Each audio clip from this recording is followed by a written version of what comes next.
ప్రమోషన్స్లో వీళ్ళైతే ప్రభాస్ గారిని మహేష్ గారిని లాక్కొస్తున్నారు ఫోన్లో.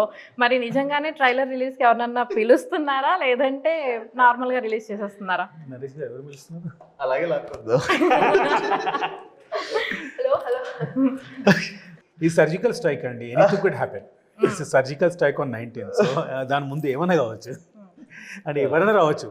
అది టీజర్కి అయితే మంచి స్పందన అయితే వస్తుంది కదా, సో ఎలా ఫీల్ అవుతున్నారు? ఆడియన్స్ అందరికి నచ్చాలని కోరు. అదే ఎనీ మూవీ రిలీజ్ అప్పుడు any director, producer, actors they will be tensed అండి. ఎంతో అంత కొంత ఉంటుంది. But we are super confident of the content what we are saying. ఏదైతే కంటెంట్ చెప్పదలుచుకున్నామో వెరీ కాన్ఫిడెంట్ అండి. జనాలు నచ్చుతుందని అనుకుంటున్నాము. నచ్చితే నచ్చకపోతే మళ్ళీ ప్రయత్నం చేస్తాం. దాంట్లో అంతకుమించి అంటే నేను కామెంట్స్ చూసాను, జనరల్గా అన్ని పాజిటివ్ కామెంట్సే ఉన్నాయన్నమాట. అంటే జాతిరత్న చదవలేదండి అసలు కామెంట్స్. మీరు చదవలేదు? నేను నిజంగా I'm very away from social media. I don't believe Naresh గారి తర్వాత నేనే నెక్స్ట్. నరేష్ గారు వర్స్ట్, నేను నెక్స్ట్ వర్స్ట్. తర్వాత Kasireddy garu, Hari, I think they're all morales on social media. So yeah, నేను ఎప్పుడు చదవలేదు కామెంట్స్. సో నేను చెప్తున్నాను, నేను చదివాను. సో కామెంట్స్ అన్ని కూడా చాలా పాజిటివ్గానే ఉన్నాయి. అందరూ కూడా చాలా ఎక్సైటింగ్గా కూడా ఉన్నారనమాట. సో అయితే కాకపోతే ఒక డౌట్ ఏంటంటే, అవతార్ మూవీ కూడా ఆ టైంలోనే రిలీజ్ అవుతుంది కాబట్టి కొంచెం ఆ టెన్షన్ ఏమన్నా ఉందా?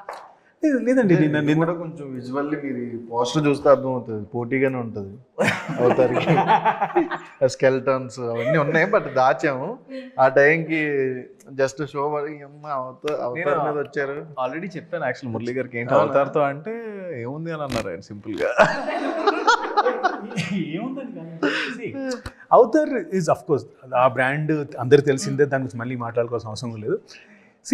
At the end of the day it's not a local content అండి. అది ఒక హాలీవుడ్ మూవీ, తెలుగు డబ్బు అయినా కానీ రిలీజ్ అవుతుంది, కాదని కాదు. బట్ ఇది మన కంటెంట్, మనం ఇక్కడ కుక్ చేసే content, and there is always a space for that అండి. సో ఇప్పుడు ఒక ఫ్యామిలీలో ట్రస్ట్ మీ, మా ఫ్యామిలీలోనే అవతార్ ఎవరు చూడలేదు, నేను తప్ప మా ఇంట్లో మా పిల్లలు ఎవరు చూడరండి. అలా ఉంది బయట. So Avatar first part maybe excited, second third part ఆ ప్రపంచం ఆల్రెడీ తెలుసు అందరికీ. అది అఫ్ కోర్స్ దాని స్పేస్ ఉంటుంది. మన సినిమా కూడా స్పేస్ ఇద్దామని వస్తున్నామండి. సో